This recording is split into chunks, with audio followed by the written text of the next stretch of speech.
Andrea says, this is bringing back the seminar series, but because we've had the term break and then 2 weeks off with internal matters, I thought that it would be pretty hard to go cold turkey and go straight back into a full-blooded seminar. And so this is not quite a regular seminar in terms of a finished paper, for reasons I'll talk about in a minute.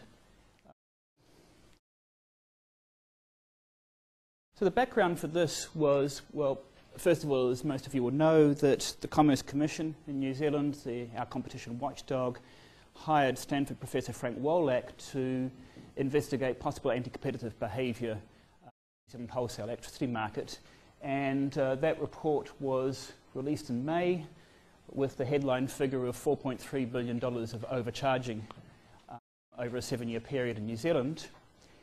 And to coincide with that, particularly with the new government, the Minister of Energy commissioned a specialist group chaired by our former Brent Layton, the Electricity Technical Advisory Group, which took the Wolak report on board and also looked much more broadly. It released its report in August and was very much dismissive of the conclusions in Wolak.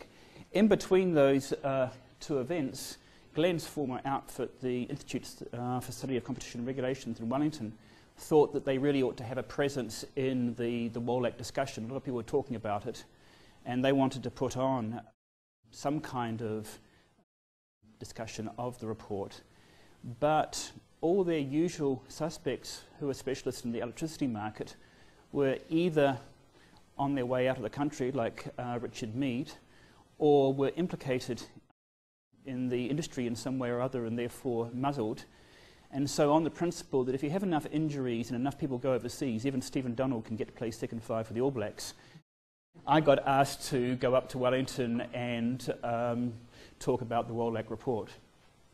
And as part of that, I was discussing with Grant Reid some of the things I found, and he introduced me to Peter Jackson in the back row, who is neither a film director nor a PVC of engineering.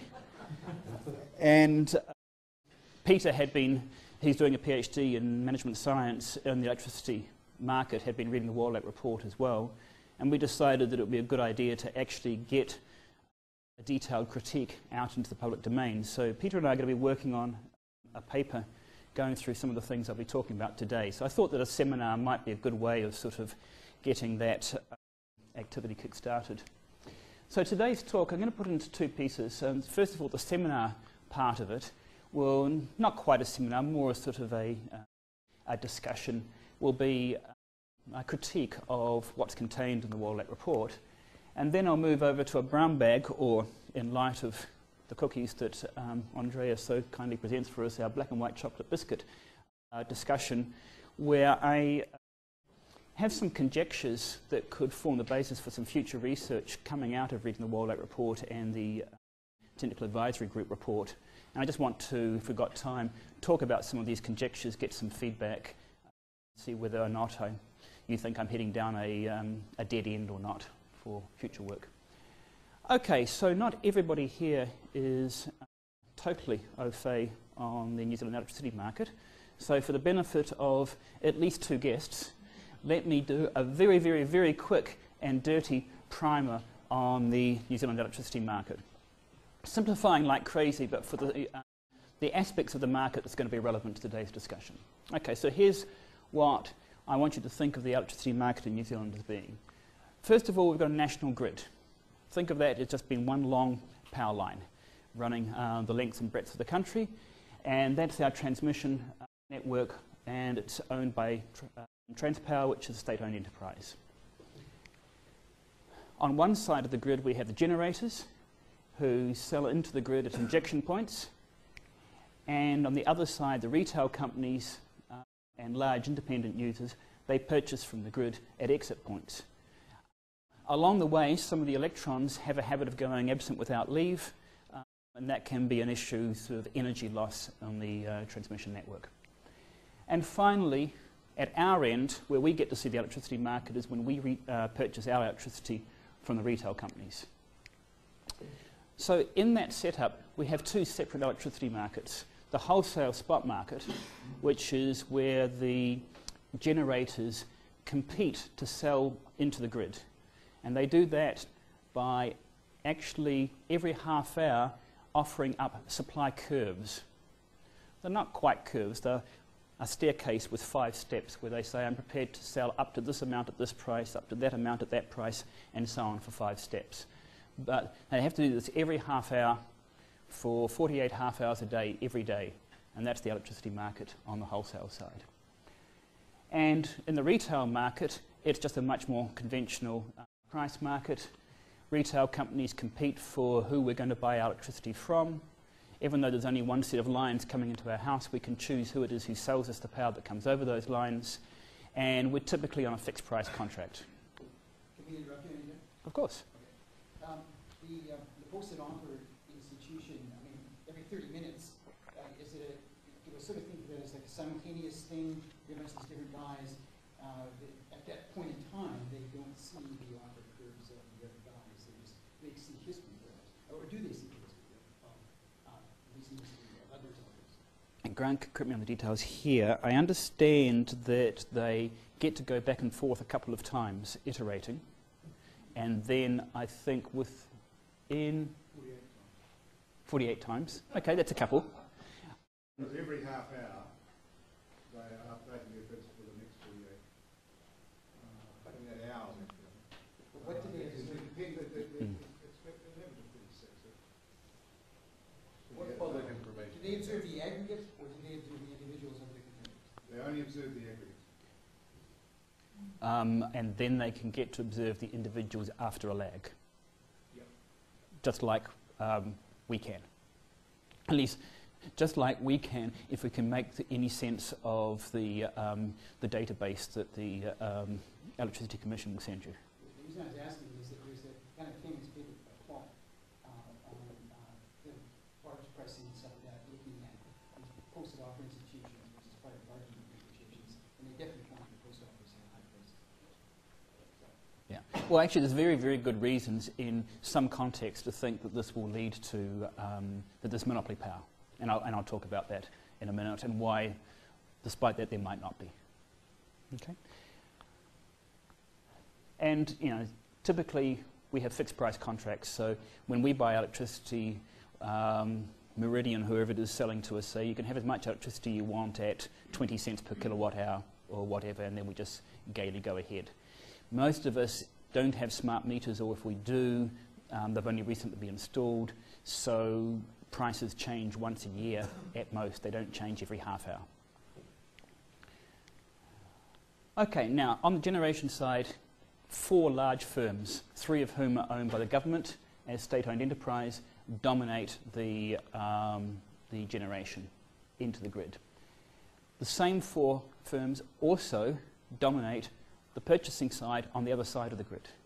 In between is the transmission company, but so it goes from Meridian to the transmission, back to Meridian, and so on. Some features that are particularly relevant in New Zealand. If you want to think of the national grid, the grid is perhaps not a very good word. It's closer to the topology of a straight line than a spider web. Okay? So if you want to think of the national grid in New Zealand as just one line that runs from the bottom of the South Island up to the top of the North Island, it's not strictly speaking correct, but it's a good enough approximation compared to a square country like the US, we're a thin rectangle, and it makes an important difference in many aspects. Our generation is dominated by hydroelectric power, generated largely in the south of the South Island. There is hydro in the north, but the bulk of it's down south. And, of course, all those wretched Jaffas up in Auckland do most of the consuming. And so the important thing there is there's quite a separation from where the power is created and when the power is consumed. By the standards of international hydro systems, we have relatively small reservoirs relative to the flow, so that we're reliant on the water continuing to come into the lakes to generate the power. At times we spill water and we don't generate electricity because we don't have enough storage to keep it. Also, one thing I've learnt from Grant, our thermal plants also have to think in terms of reservoirs. And when you think of reservoir as something that a hydro plant does in a coal-fired station, well, they just keep buying the coal and pumping it in. But our gas and coal plants can't necessarily just restock their coal and their gas reserves instantaneously, very easily, and so they have to husband their fuel reserves. It's not as dramatic as a hydro station saying, well, that's it. We've got no more water coming into the spring. We have to harness this reservoir and make it last through the winter, but there are reservoir issues for our thermal plants. And finally, in the wholesale market, when the market operates, firms are not only bidding to supply electricity, they're bidding to sell potential electricity in the sense that the system is designed to be stable in the case of a failure somewhere. If a plant goes down or if part of the transmission network goes down, which often happens with the high voltage direct current link that runs between the South and the North Island, if that goes down, there has to be enough reserve generation capacity available to come in and pump in power at very, very short notice to avoid a cascade of failures if we lose frequency in the system. Okay, so I'll do a test on this later for people. That's everything you need to know about the New Zealand market. Okay, back to the Wolak report. As I said, we have two markets in New Zealand. The Wolak report was an analysis of the wholesale market only. And what Wolak was asked to do by the Commerce Commission was have a look at the offer behaviour of the four large generators and say, were they behaving in a way that was producing prices higher than what a theoretical perfect competition would have produced? There is some speculation that wasn't part of the brief in the Wolak report about whether there's some pass-through of that into retail prices, but that's not what the report is about, and it really is only speculation. It's not done in the detailed, careful way that the real part of the report was. How did that get reported in the media? Well, here's a couple of quotes I've got. A bombshell report of abuse of market power. My favourite one, power companies face public outrage after the Commerce Commission report said they had overcharged customers by 4.3 billion. Now, anybody reading that on May 22nd would have said, damn right, my bloody power prices have been going up and up and up over the years. I want my 4.3 billion back. And in fact, one group did ask for their 4.3 billion back. But of course, the 4.3 billion was overcharging in the wholesale market. So who were the customers that Meridian, Genesis, Mighty River Power and Contact were overcharging? Meridian, Genesis, Mighty River Power and Contact. And we just need to keep that in mind. As I said, there may be pass-through into retail customers, but that's not what the Wolak report was about. So the 4.3 billion is about the companies that we as taxpayers own are overcharging itself. Okay, the next question is, how can you actually observe overcharging in our electricity market? I mean, this is the question I asked myself before I started reading the report. This is a pretty heroic achievement to be able to look at data from the electricity market and work out what the competitive prices would have been. The report said that overcharging largely comes in dry years. Now, at first that seemed a little bit strange to me. I remember talking to Glenn about that and says, well, if these guys are overcharging in dry years, well, why don't the silly idiots do it in wet years?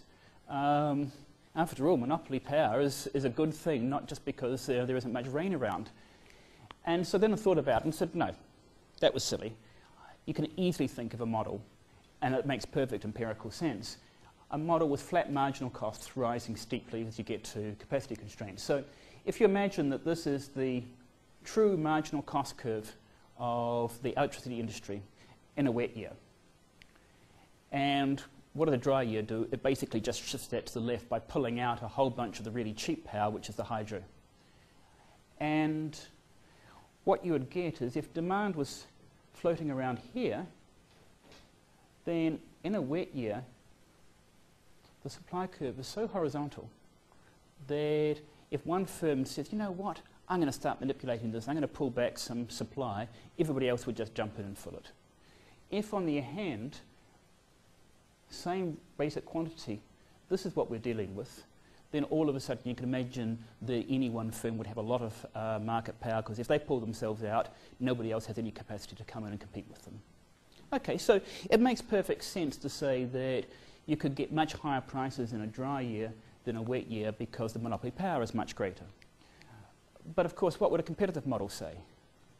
Well, it would say that in a wet year, we'd have a nice low price, and a dry year, we'd have a nice high price. So then that becomes the interesting identification problem. How do I look at data and see high prices in dry years and low prices in wet years and know which of these two models would be producing that, because they both have that implication? Just give a little more background on the Wolak report. So was there was the model built around some of the collusion across the... No, specifically not. Over and over again, Wolak says that the collusion would be illegal under New Zealand competition law. And over again, he says this was just legal behaviour by firms performing their fiduciary responsibility to their shareholders, which is to maximise profit. So in other words, the target is not the behaviour of the firms, it is the structure of the market that makes monopoly behaviour legal in that context. And so the 4.3 billion presumably is the extra revenue that's generated in the dry year? Graphically? Yeah, I'll show you a graph from Wolak of exactly how much those market rents. But the basic idea is that, let's say the price was here for that quantity, and then just take price minus marginal cost. And if I cut across there, if that's where the price should be, everything below that is what he calls competitive rents. Right? Just because you have a competitive market doesn't mean you can't have rents if you don't have free entry, but then everything above that would be the market power monopoly rents. The marginal costs really are that much different in the dry years than it's not. Maybe this is what you're getting at, and it's not necessarily overcharging. That's the question. Yeah. That's the issue, including the issue of, okay, so next bullet after this. You think about what a competitive model would give you that change in prices. Furthermore, it's what we'd say we need to have. The only reason people invest in capacity to supply power in a year when some of the capacity is taken out because we don't have rainfall, right, is to supply power. Some of the capacity that we build is there to supply power once every 20 years or so. You're only going to get a market rate of return on that investment if you get very high prices in the dry year. Okay, so we should expect that we're butting up against capacity constraints with high prices in just normal competitive behaviour. The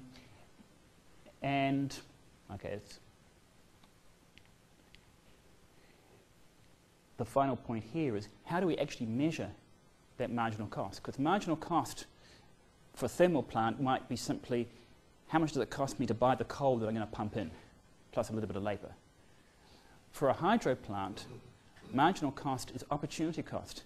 If I send a litre of water down the tube and I'm not getting any more water, you know, sort of an extreme example, I'm not getting any more water for 3 more months because it stopped raining, every litre of water I send down through the turbines is 1 litre I don't have afterwards.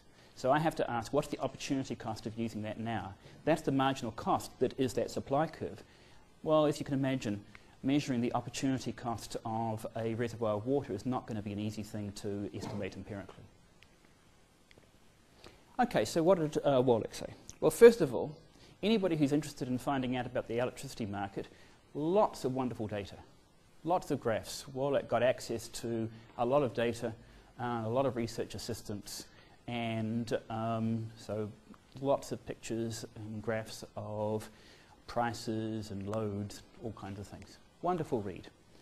He's got a theoretical section where he states the obvious but goes through in simple terms why the system design actually does give an incentive, or sorry, an ability to exercise unilateral market power. It is essentially a Corno model. When you only have 4 firms, even though you're posting supply curves rather than quantities, it is effectively the same as a Corno model. that you could gain by saying, I want to artificially inflate the supply curve I post in order to push up the market price and gain more from the price going up than you lose from the amount you end up supplying less. Okay? However, and I'll go through a little bit of the math of this, and this is the thing that Richard Mead and I were writing on a couple of years ago. If you have vertical integration, so that if you've got a balanced firm, you're sending as much into the grid as a generator as you're taking out as a retail firm selling to customers. Every time you push up the price by $1, that's additional $1 of revenue you earn as a generator and an additional $1 of costs that you have to pay as a retailer. Okay? So the greater is the vertical integration, the heavily reduced is that incentive. And I'll give you the exact formula for the way that your incentive to inflate gets reduced when you have vertical integration. Okay? So that's just there as saying, this is the world we're in. And so then he says, let's go to empirics. And he talks about whether there's market power in two completely separate stages. First of all is the forensic economics. Let's look for evidence that there has been market power. Not that we're going to measure it in this thing, but let's just look for evidence. And so he gets in all the data and takes the theory for how much you should inflate the price if a particular elasticity of demand is present and so on, standard I/O monopoly, and just calculates what is the actual ability and the incentive given vertical integration to inflate, and constructs all these measures based on what people actually supplied or offered in the way of supply curves. And then he says, okay, now let's just do the correlations and see whether or not we get correlations between the ability to exercise market power and the incentive to exercise market power and prices and the offer behaviour of firms. And he finds very, very strong relationships between them in a number of different ways. And again, I'll talk about some of these. Furthermore, he finds that that relationship is stronger than the relationship between prices and water levels. So that, yeah, you can explain a lot of what's going on in terms of prices in the electricity market by, if it doesn't rain very much in the autumn and the lake levels are low in the winter, prices are high. But he finds that water levels don't explain, or they don't have a stronger relationship with prices as his measures of the ability to inflate and the incentive to inflate. He does, however, find a relationship between water levels and the offers that thermal companies make. So, and here the story is, if I've got a marginal cost curve and I'm a competitor, that's what I offer as my supply curve. It shouldn't have anything to do with how much water there is in the other island for the hydro levels. But what he finds is that when water levels are low, thermal companies push up their supply. Okay, then he says, forget all about that. Sorry, when you say push up their supply, you mean? Inflate their offers. Right. Yeah. So in other words, I'm not going to try and game the system when there's lots of water down in Tekapo, but when Tekapo starts to run down, then I'm going to start playing games. So that's the inference that he draws from the relationship that he finds.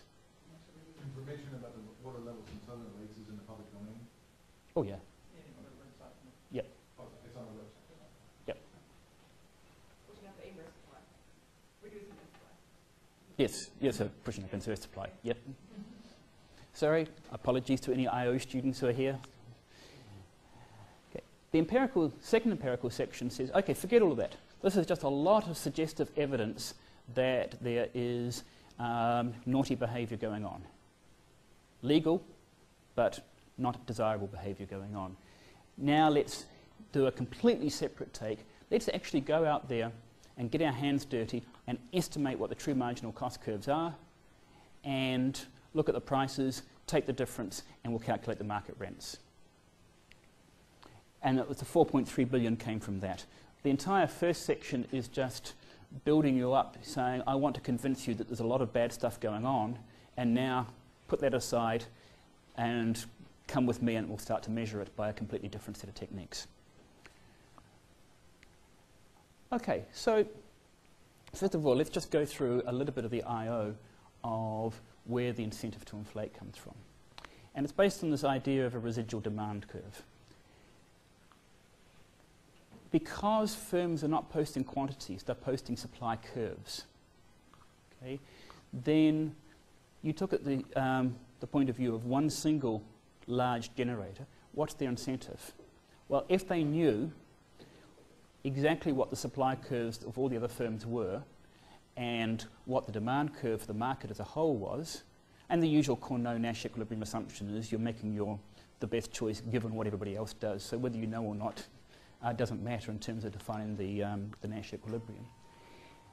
You can then look at the difference between the demand and the total supply of all the other firms at any price. That's the demand that you could have at that price if you wanted. It's called the residual demand curve. So if you imagine you've got a demand curve here and the supply curve of all firms except firm I, and then take a high price.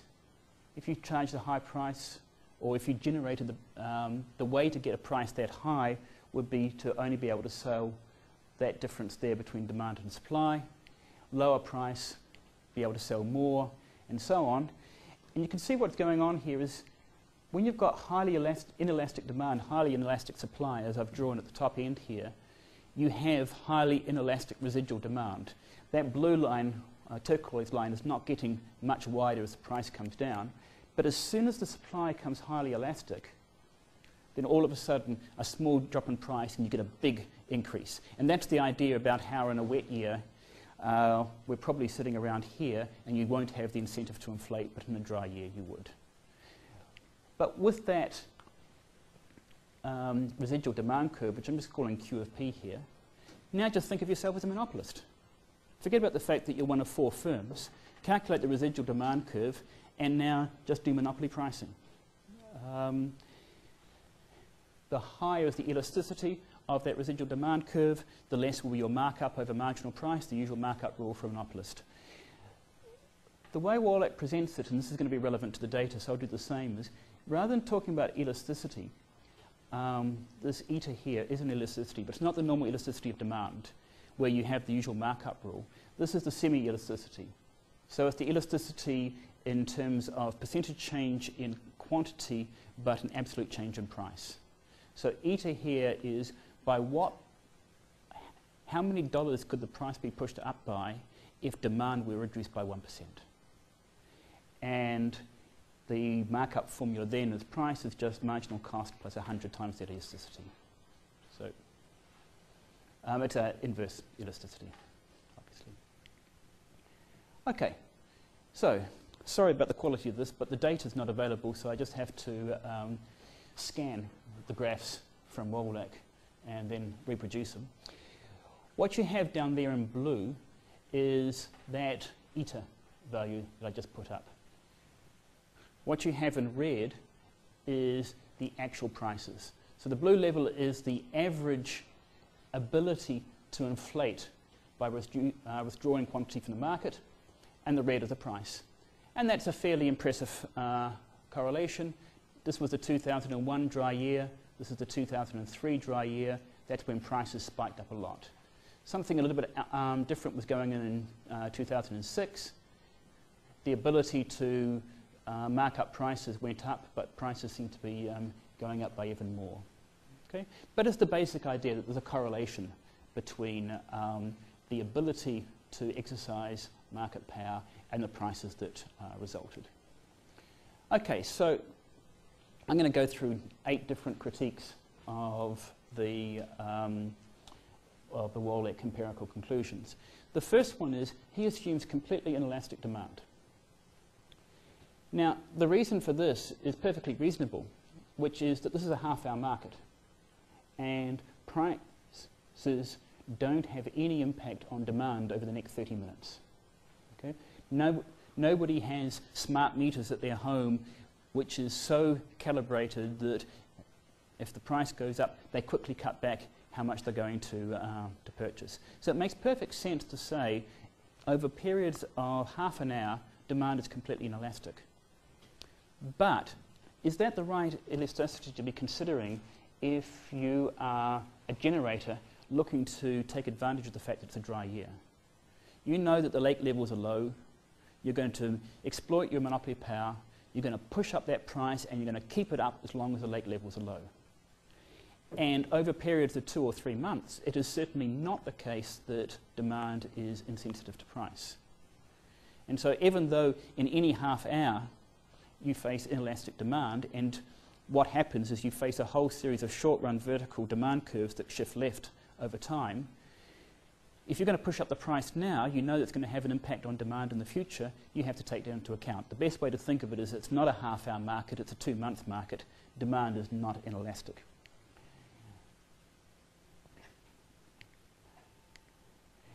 So Wolak assumes demand is fixed, and it's not a good assumption in an extended dry year. It probably doesn't really matter most of the time, because most of the time the supply curve is highly horizontal. It doesn't matter whether the demand curve is very inelastic or completely inelastic. All the action in stopping firms from exercising market power comes from the horizontal supply curve. But once you butt up against capacity constraints, you can make a big difference to your residual demand elasticity by putting a little bit of elasticity into the demand curve. So in other words, in the very periods where the ability to exercise market power is the highest, are the periods where that assumption that demand is completely inelastic is pushing it up. So I think he's overstating. How much of demand comes from households? How much comes from the big buyers that actually do buy half an hour? There's actually not that many buyers who actually buy on the spot market. They're big industrial users, and it's a relatively small fraction of the market, maybe 5%, 5 or 10. I mean, you've got to think about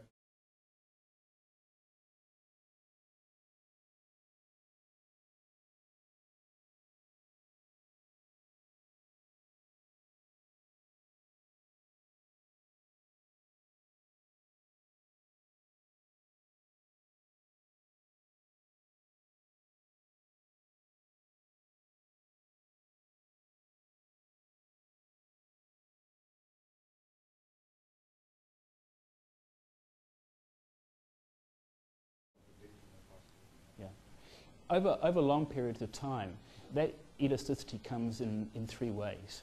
That first of all, there's the big industrial users who are buying on the spot market. Secondly, there are people who are buying on the wholesale market on forward contracts. So they've got fixed price contracts, but because the fixed price contracts are essentially in a derivative, in a hedge, what they do is they say, I'm going to get out of the business. When the spot price goes way up like this, they say, I'm getting out of the business of making widgets, and I'm going to get into the business of selling electricity. Because selling back your forward contract at a much lower price onto the spot market at a high price is a much better business than using that electricity to make widgets. And so that's a form of elasticity. The other thing is, of course, then the retail companies start complaining to the government that there's going to be a blackout, even though there never is, and get the government to get Tain Randall to drop out of the shower and tell us all to take shorter showers in order to save power. And that's an indirect route through which the high price feeding through public choice notions ends up reducing demand. And the retail companies themselves, right, who are particularly retail companies who have got more exposure in the retail market than generation, are buying at the spot price. They even start offering us financial incentives to cut back our demand. You know, we'll give you a payback for every unit you use less than you used last year. And that's another form of elasticity of demand that comes in these very dry years. And Seamus, I'm getting a little bit confused on the difference between my ordinary interpretation of elasticity of demand and this mean inverse semi elasticity. Because as I listen to your story, what I'm doing is I'm looking at those 3 spikes in the graph, and I'm thinking, oh, if you've got a bit of elasticity of the demand curve and it's not all, so there isn't a perfectly inelastic demand curve, you're going to have a more elastic situation in those dry years, and therefore those blue lines, not the blue lines, will be lower than what's on that. Is that my, that's the way I think in my head. Okay, so the inverse elasticity, forget about semi-elasticity. Inverse elasticity is just 1 over the elasticity. Okay, so when elasticity is high, when inverse elasticity is high, it means we're highly inelastic. We've got a lot of market power. The Semi-elasticity is that you just take out, it's dQdP times P over Q. You just take out the P part of it. Okay, then just intuitively, and those three blue humps that are there, one in between, Gen 0, 1, Gen 2, the second Gen 2, and one about Gen 6, they are periods of inelastic demand. No, they are periods, of relatively inelastic residual demand. Relatively inelastic residual demand. And that comes about through this assumption that there is a vertical demand. A vertical demand curve, and then those are periods when a lot of generation companies start to get close to supply capacity constraints, Yes. and so more vertical supply than before. But if you then introduce into your thinking, it's not a vertical demand curve. I got to look over this 2 or 3 months period, which is getting more elasticity to your residual Yep. demand curve, in which case those blue lines. Those blue lines plummet. Exactly. Or- But the red line is staying where it is. So the red line is what was. Yep.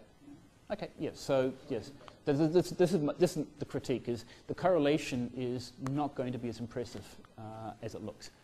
Okay. Second critique: the correlations work too well. So just have a look here. We've got nice correlations. It looks like there's something going on here. But of course, it could be blue causing red, or red causing blue, or something causing both blue and red. And so then we come to this graph. And this one blew me away when I saw it. I love this one. The blue line here, it's the same thing, mean inverse semi-elasticity, except this is now, rather than taking it 30-day averages over the 8 years, this is just the average over every day across the entire period done by half hour. So these are the 48 half hours of the day. And so what you get is that on average, electricity prices are higher at peak demand. They're quite low in the middle of the night. They're quite high during the day. They peak at 6 o'clock when it gets cold, and people come home and turn their TVs on or whatever and go down again. Now, that is an amazing correlation. I reckon that if you regress red on blue, you would get an R-squared of somewhere around about 99%. And you're probably a coefficient of 1 on the mean inverse elasticity as well. I mean, you don't get results that nice in econometric work. Now, I'm not an empirical economist, as every empirical economist present will assure you, but I have supervised people doing data work in my managerial days at Health Canada, and I had one guy who worked for me who came up with the iron law of empirical economics. The iron law is data breaks your heart. That we have these lovely theories and then you go to the data and it's a mess. So I've come up with the corollary to the iron law, and that is, if your empirical results seem incredibly good, check the etymology of the word incredible. Okay? If you're going to believe that the correlations between inverse semi-elasticities and price are telling you anything at all, and you look at this graph, what we're saying is forget about the fact that once you start a thermal plant, it makes sense to keep it going. Forget about the fact that when demand is high, you might be running up against capacity constraints, that you have reservoirs of water levels, including some fairly small lakes that have to be husbanded. And there's good reasons why when demand peaks up, price could pick up. No, none of that is the case. If you're going to believe the correlations here, it is 100% simply because at 6 o'clock in the evening, firms have monopoly power that they don't have at 6 o'clock in the morning. Well, I just simply don't buy it. If I don't buy that, I'm not prepared to buy any of these correlations telling me anything.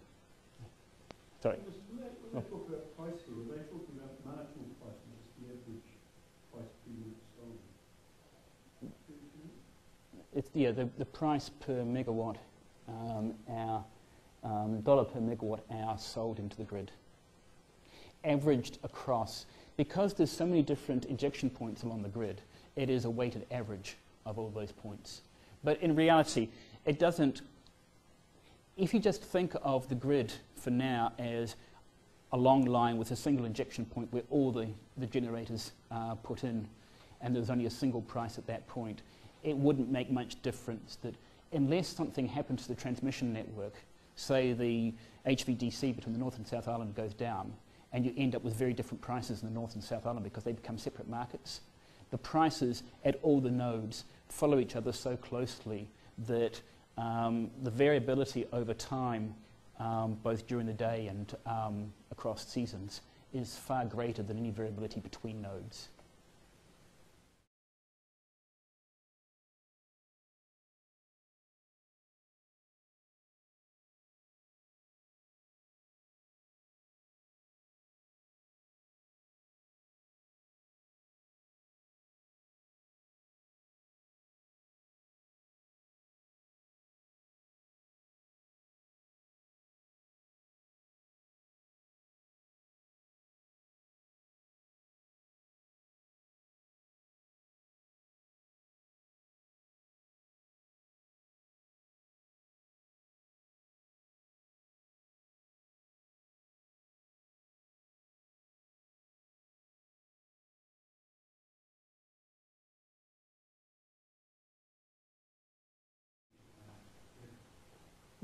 Great. I'm limited to the data that the graphs that Wolak gives me, but as I said, he gave me that one, and I went, wow. Yeah. When I think it's 2001 to 2007, you paid $6 o'clock, you know, two little piece there, and those averages, I mean, it's about the same all the way along, the same distance, right? But what I'm wondering is, like, okay, you know, in those bumps and drops, Yeah, there'll be a lot more going on. I'm going to talk about some regression results on some of this in a minute. Yeah, yeah. Lara? Can you write down the kind of inverse elasticity formula? I don't get it. And how can you have perfect inelastic demand and you have variability in semi-elasticity? It's because it's 1 over the elasticity.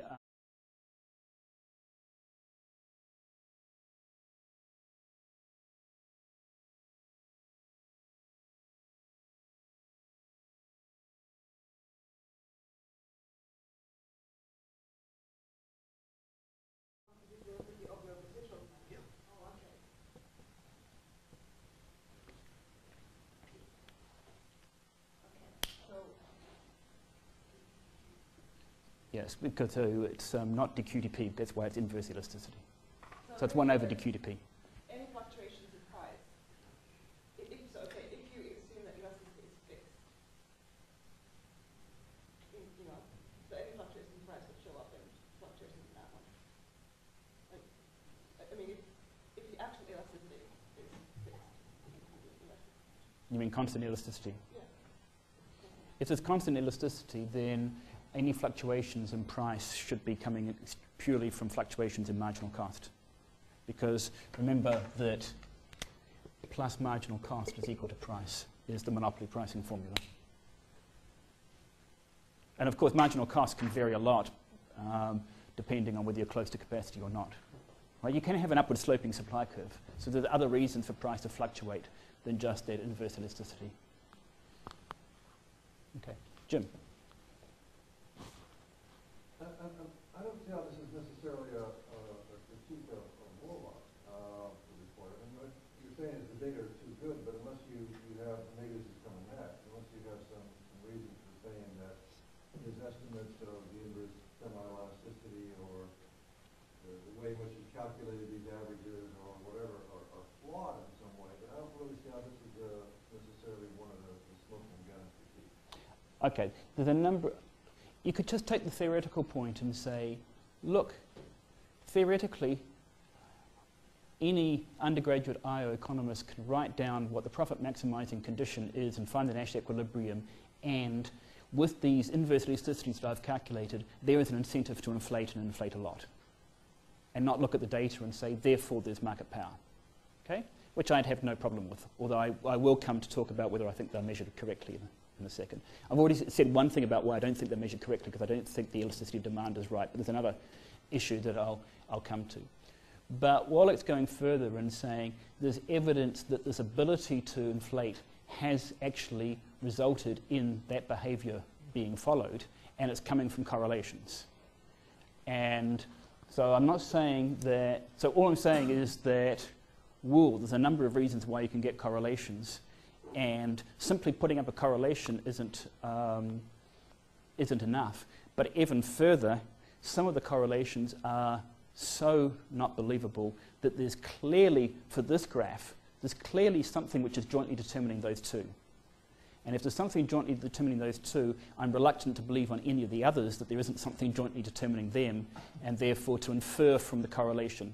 In other words, what I'm saying is you can't take anything from the correlation except the pure theoretical. If there's an ability to inflate, well, by definition, people will have done because they're profit maximizing.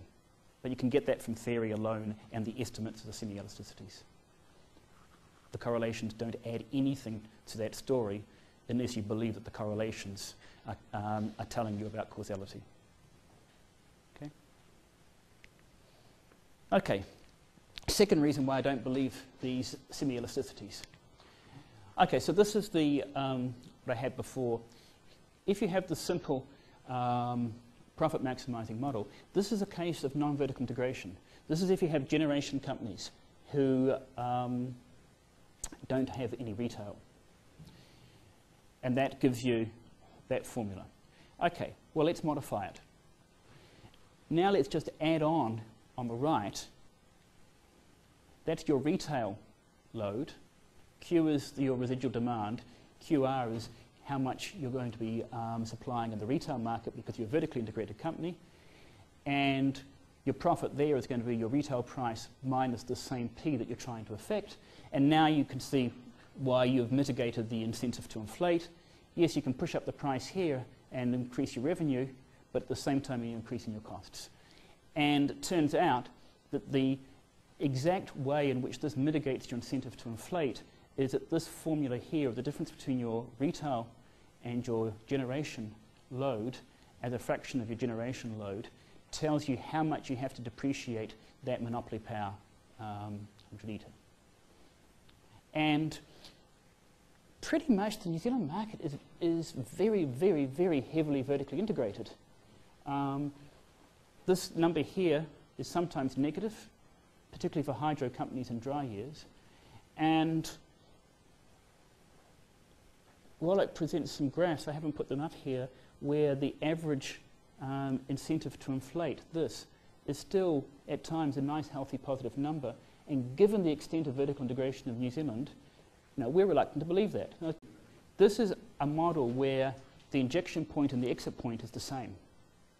But we know that electrons happen to get lost between when they go into the grid and when they come out. Bob? So in the original profit condition, you've got quantity as a function of price, and PR should be a function of price too? It's whatever it is, because that's fixed 12 months in advance. So it's irrelevant here to the decision. I thought you were saying earlier that you've got your demand being somewhat elastic and you take a larger picture. When he's assuming demand is completely inelastic, but that's one of your critiques is demand is somewhat elastic, and so that retail price, in a sense, what you're actually... I think it's somewhat elastic for the people who are buying directly from the spot, but for the retail companies, right, they're selling at fixed prices to their customers. Okay, so the elasticity... You were very persuasive at the front end about... Oh, I'll try to be persuasive again. But you're being equally persuasive, but it seemed like you're saying two different things. No, because this is the fraction of the load that is being bought by customers buying from retail companies, not the industrial users who are buying at spot prices or buying with forward contracts, who are the people who are generating the elasticity of demand. Okay, now that PR is fixed. That QR might respond to government campaigns, but the PR is fixed. That's a commitment in advance. John? Yeah, I'm a little puzzled about your claim or the idea that vertical integration is there because we have these companies that are called Meridian, and we know the names of the companies. Whereas I thought SOEs were charged with separating out their generating from the retail and kind of keeping them at arm's length and they're supposed to be separate business. I mean, is there some institutional requirement where we say, okay, yes, they're the same name in the company, but they're institutionally, they're washouts, and their managers are very concerned about... No, they're a single... Yeah, Meridian is supposed to be completely separate from Genesis, right? So Meridian, even though Genesis and Meridian are owned by the same person, the taxpayer, Meridian is charged with maximizing profit not maximising joint profit, Yes, that's right? what I mean. But Meridian is a single entity when it's a gentailer. So Meridian, the company, returns a dividend that's supposed to be as high as possible from its retail and generation combined. It's different than your average integrated profit maximizer. No.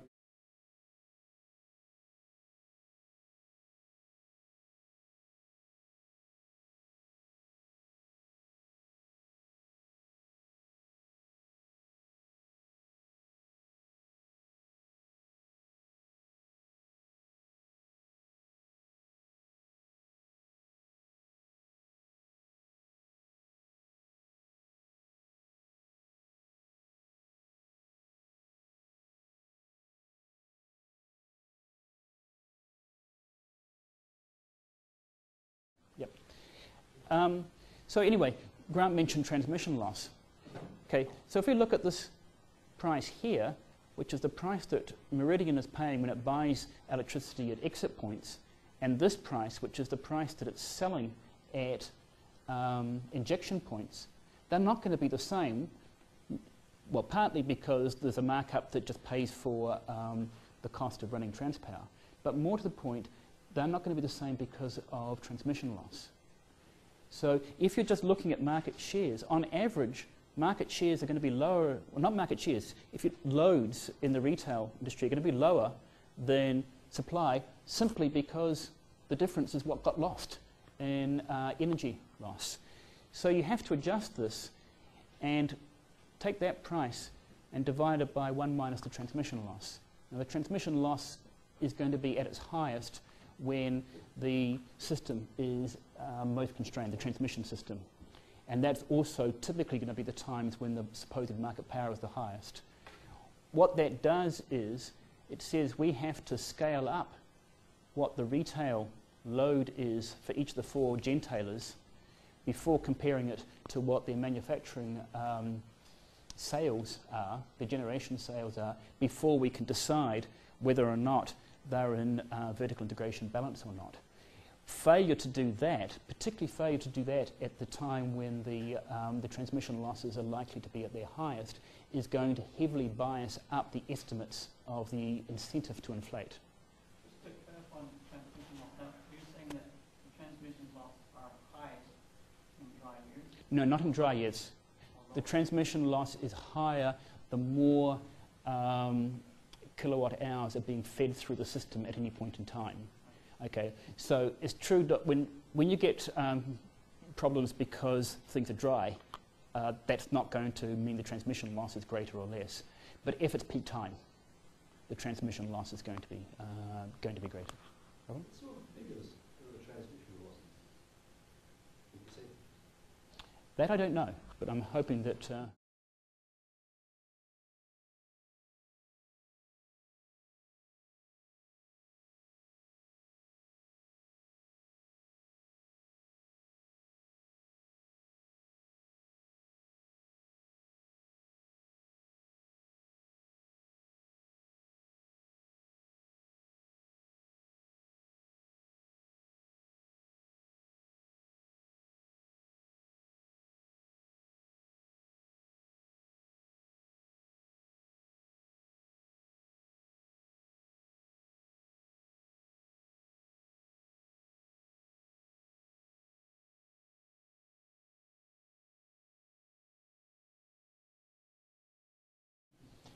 Yeah, if I get time to get to my black and white cookie seminar, that's one of the issues I'll talk about.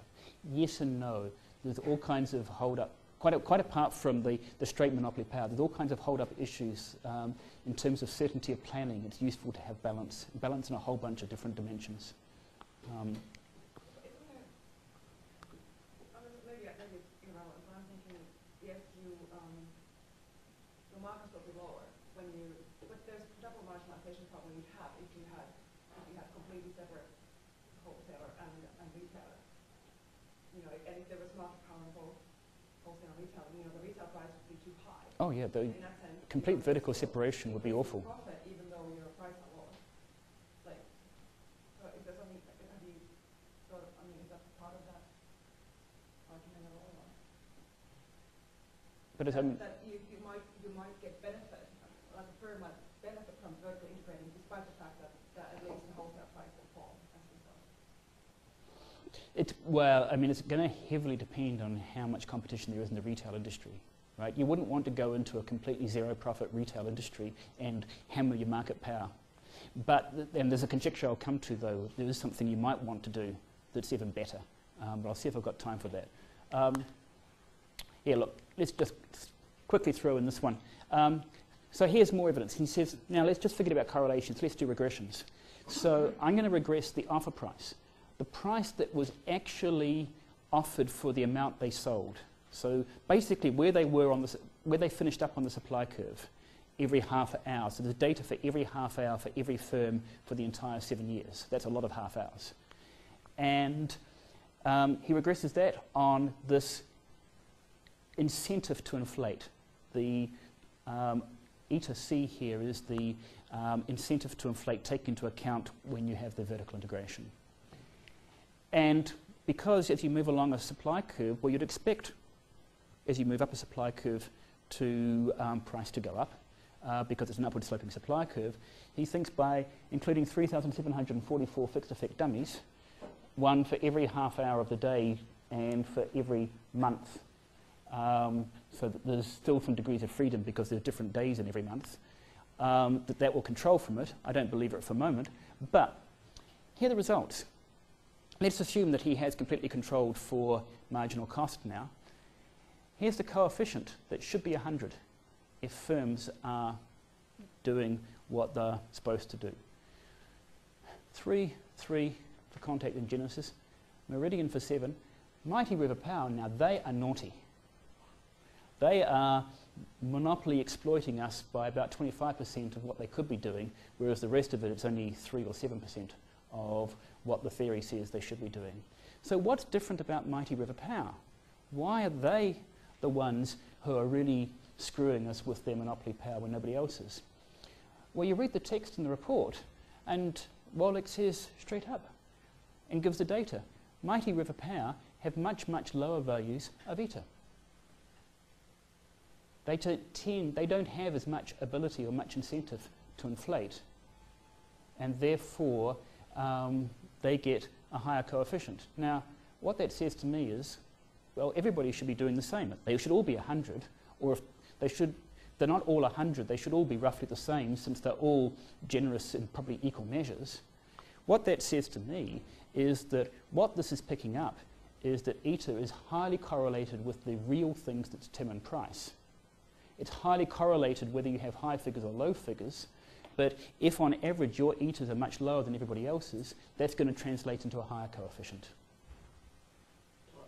I mean, this is just a regression result where the dependent variable is the price and the right-hand side variable is this inverse elasticity. So I don't get how the level of the explanatory variable, the fact that the level of the explanatory variable is low, meaning the coefficient would be high. Is the coefficient tells you the change in how it affects the y. If I understand what you're saying, or what Wolak is saying, or keeping Wolak here, you're saying the level of the a's are low, and that's why the coefficient is high. Yeah, what I'm saying is there's something out there, basically supply and demand, which is generating eta. Right, I understand that. Right. But his explanation was a's is low. I don't know what his explanation is. He made this thing. Oh well, it's interesting that they're highest, but they also have the lowest numbers. Subtext. This completely destroys my interpretations, but yeah. There's no reason why I would expect there to be any connection. No. Oh, okay. No, he doesn't. I don't know why he mentioned it. It does nothing to help his case and completely destroys it. But he throws it in there. How does he get the eta? He estimates the residual demand. Yeah, because all the supply curves that are actually offered, that are posted every half hour, are there available in the data set. And so he just constructed them. Demand he doesn't need because he's assumed it's zero elasticity. Where are you picking up supply there, more than demand? I mean, well, Yeah. Okay, well, what about the low correlation with water stocks? Okay, water doesn't seem to be doing a very good job of explaining price, or at least not as impressive as eta, despite grants from a PhD student who found that it explained almost everything. Well, there's a couple of reasons why that would be. One is that there's plenty of things which determine prices, and water levels is only one of them.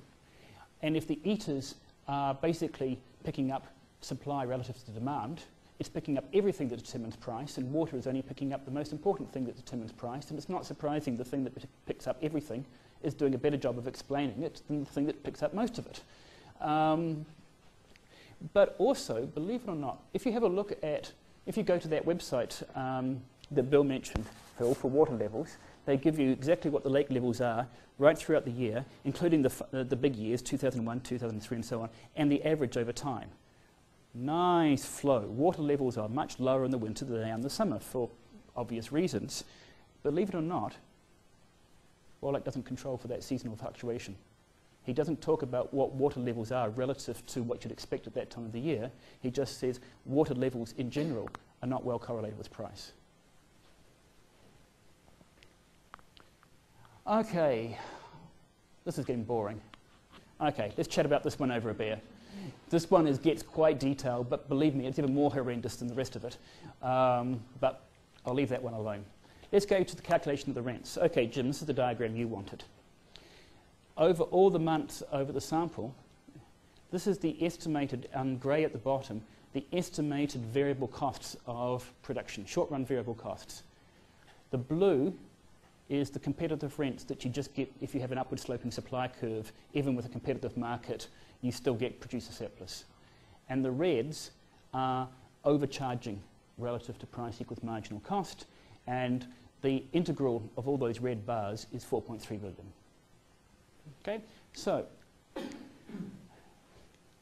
this is because to do this, Wolak constructs out of raw data on the technology of generating power and so on in a thermal plant, what the marginal cost would have been, and therefore what prices would have been had the market been competitive in his notion of what a competitive market would be, and then compares it to actual. So, is he assuming that the thermal plants can be ramped up and down at will? in effect, yes. Yes. And I'll come to the unlimited fuel in a second. You look horrified, Phil. Ramped up and down at what cost? 0. Seriously? In effect. Well, there's no cost to the ramping itself. But even I know you can't do that with the thermal plants. I don't know that it matters so much in this case. It matters a lot for some of those interpretations earlier. I think, yeah, that's relatively a minor issue compared to some of the others. Yeah. So what are Wolak's assumptions? First of all, the only costs that matter for a thermal plant are operating costs. And this is Grant's point about it assumes unlimited reservoir. You don't have to put in an opportunity cost of the coal stocks that you have. If I use a unit of coal now, I don't have it again until I can replace it. And that's assumed to be a 0 problem, that you can always just truck in extra coal at a moment's notice. Secondly, or not a moment's notice, that you have a sufficiently large reservoir of coal that you can get into your reservoir without ever being you faced with binding constraint. you don't ever face a binding constraint. Yeah, that's the assumption. Yeah. So if you had sufficiently large inventory, that would be a you can price at marginal operating cost and never have to say, but if I keep producing at this level, I'm going to run out and have to spend a week not producing anything while I wait for the next shipment to come. Right. Okay, so that's the implicit assumption. Secondly, he says the economy, the system has never been at full capacity. Why? Because, let me say what is capacity, he says. The maximum power delivered by any plant in the sample period. And at any point in time, it's never been the case that every power station has been at or even close to. But the trouble with that is that, as we said before, plants are keeping back some capacity in case they have to come in at 6 seconds notice. And also, depending on whether the power's going north or coming south, sometimes it's going to largely be the South Island generators that have to keep capacity in case the HVDC goes down. They're going to have to be able to step in and take over all the power that was coming from the north. And if power's going north, it's the North Island stations that have to keep capacity in case they no longer get the power from the south. And so there's going to be a lot of variability in where the excess capacity is, just simply because of this need to provide the ancillary reserves. Finally, he assumed no option value to maintaining hydro reserves. He says there is an opportunity cost. And he says, let's assume that all the hydro stations, or hydro companies, have perfect foresight. Let's look back historically and say, what was the highest price that would have happened if there hadn't been monopoly power? In other words, what is the marginal cost of the most expensive thermal plant? Well, Grant will say the second most because of the government-owned Whirinaki, but... Well, no, he says that, you know. Yeah. But... It's a very important thing. Let's leave Whirinaki aside for now. He says, what would be the highest price that happened all winter if all the thermal stations were never charging anything more than marginal operating cost? That is the opportunity cost of a unit of water. That's the highest price, if those guys were competitive, that a competitive hydro company could earn, and so that's the value of the water in the reservoir. That's the marginal cost of a litre of water. If I use it now, I can't use it when the price goes up by 10 cents later on. A little bit more than that, but that's the essential idea. But of course it forgets that firms don't have perfect foresight. And the implications for the system, if they run all the water down now, and it turns out that they don't get the inflows, right? It's a bit like saying, we've got 7 years of data here. How many people have claimed their fire insurance on their house in the last 7 years? Nobody. Well, you're all obviously idiots for buying insurance, right? Because it didn't happen in 7 years, right? Just because we have dry years and we ended up getting enough rainfall that we didn't get the complete disaster of total system shutdown doesn't mean that it's anti-competitive of hydro companies to put a high option value on keeping water in the reserves. That's not included in the model. And again, demand is fully inelastic. Okay, so how won't we do this? Here's a simplified notion of what the Wolak marginal cost might look like. There's some low-cost ones, hydro, the early units in the thermal station, the later units in the thermal station, or the older thermal stations which aren't as efficient. I'll just get it as two steps. And that's what we observe.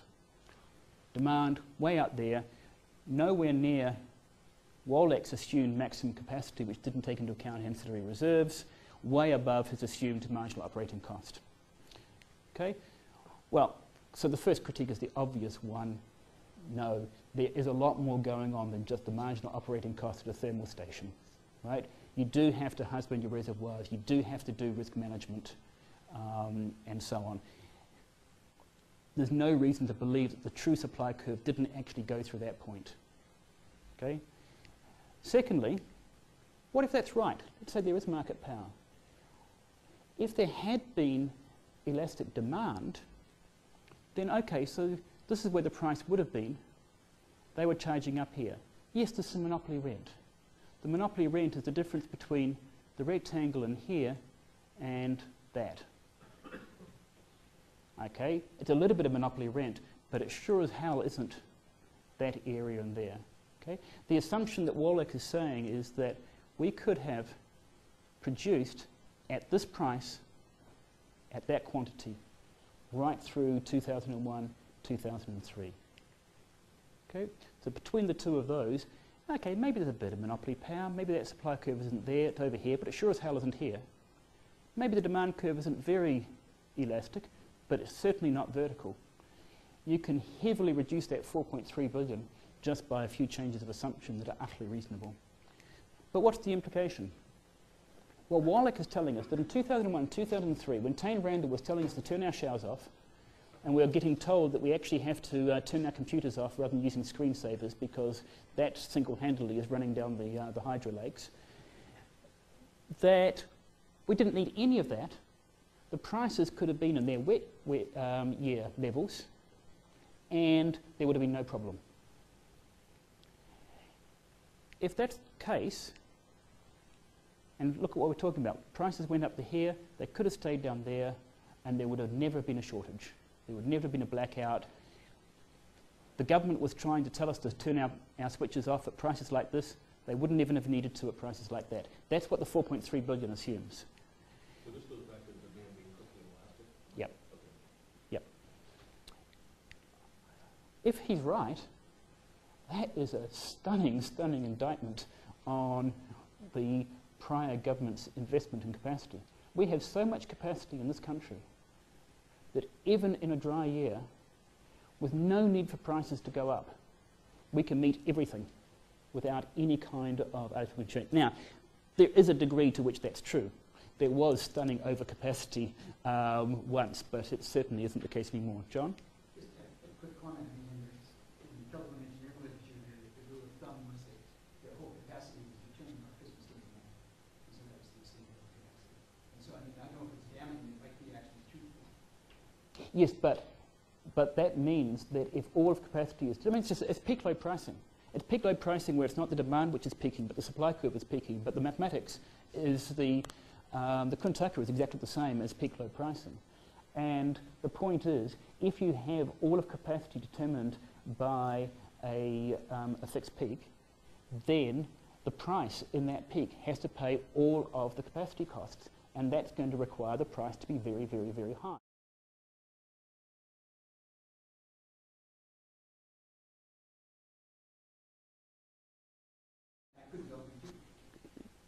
Could well be, but it's pretty difficult to believe, because then the question is, would wet year prices provide a sufficient return on capital? In another document, the Commerce Commission says, oh, absolutely. Prices go up by $10 a megawatt hour or whatever it is, that's going to be enough to give a return on capital. And that's absolutely crazy. Some estimates are, I think, that even with the 4.3 billion, that there's about a 7% rate of return on capital coming for the generation companies. In a world that is so uncertain as that, 7% is pretty thin gruel, and that's with the 4.3 billion. Is that 7% rate endorsed by the Commerce Commission? Obviously not, if they reckon that there would be a sufficient return. But I got the 7 from Peter. I think it's $10 is some number.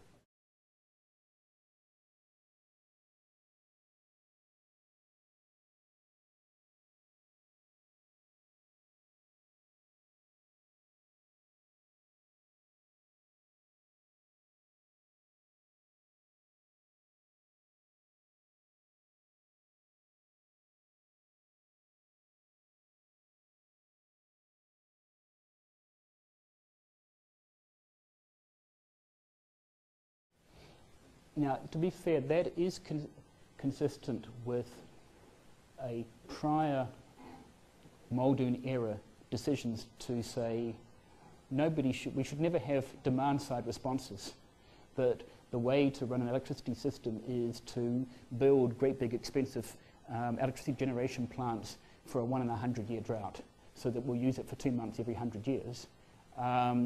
If there has been massive, massive, massive overinvestment, then a competitive world shouldn't be producing a competitive rate of return, because that's a sunk cost that was a bad decision in the past.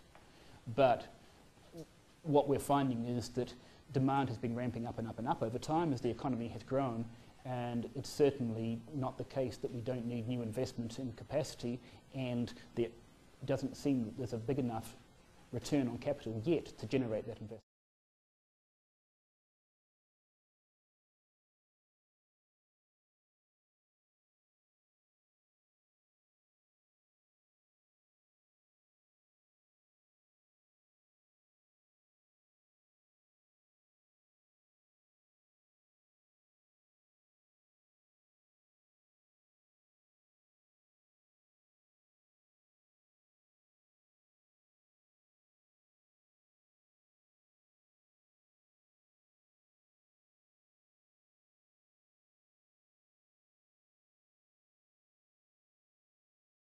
Yeah. Based on his short sample. But it doesn't stop.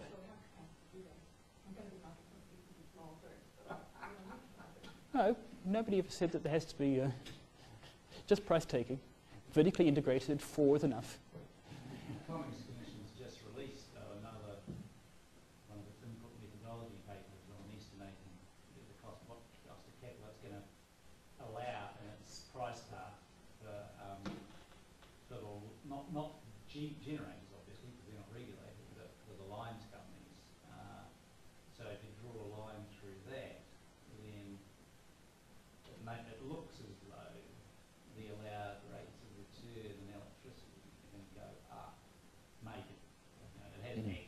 anywhere Right. near it yet. This is just their input methodologies. Which would be good. Rob. In your model, would you get, I mean, suppose there is overcharging is really just part of covering the cost of capital appropriately. But why would we do that just in the dry years? I mean, Because the would dry... to build in the true cost of capital would be equal for both dry No, I mean, it's just peak load pricing, right? You build a motel, you cover it in the charges you make in summer, not in the charges you make in winter. But remember, these are not the In a charges competitive that the market. actual public are paying. So, you know,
Their claim in the report is it's the glue that covers it. You don't need it. No, actually, no. Wolak never says anything about that. That's a separate report from the Commerce Commission claims that. Well, the competitive rates, though, idea is okay, that's the difference between price and marginal cost in Yep. what? And the inframarginal units. It's not asking the question, is that sufficient?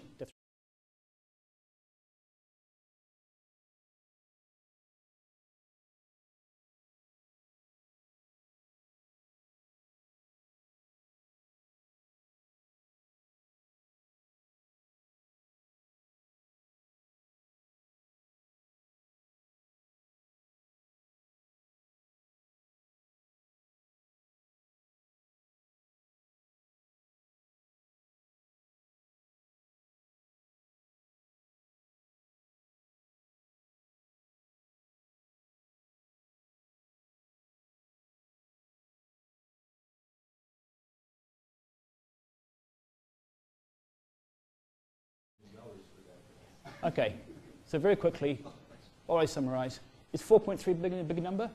It's only at 18% of turnover, and it's highly questionable if it's an adequate return on investment.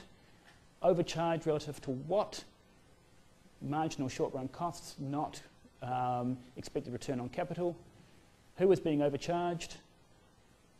Basically, there's nothing serious in the report about whether it's anything other than the companies themselves. How can it be observed? I don't believe for a moment that Wolak has uncovered any methodology that can actually let us know whether there was overcharging or not, other than asking, has it covered the cost of capital, which it clearly hasn't. So my bottom line, if I'm being nuanced, it's too sensitive to assumptions to be a useful basis for policy. With the vertical integration, the theory makes me think that there shouldn't be a reason for concern. The empirics, I don't believe a word of any of it. The interesting policy questions revolve around the transmission network and retail pricing. That's where all the fun stuff is, not in the wholesale market, which is, I'm glad to say, the ETAG report said, well, whatever. Let's talk about the interesting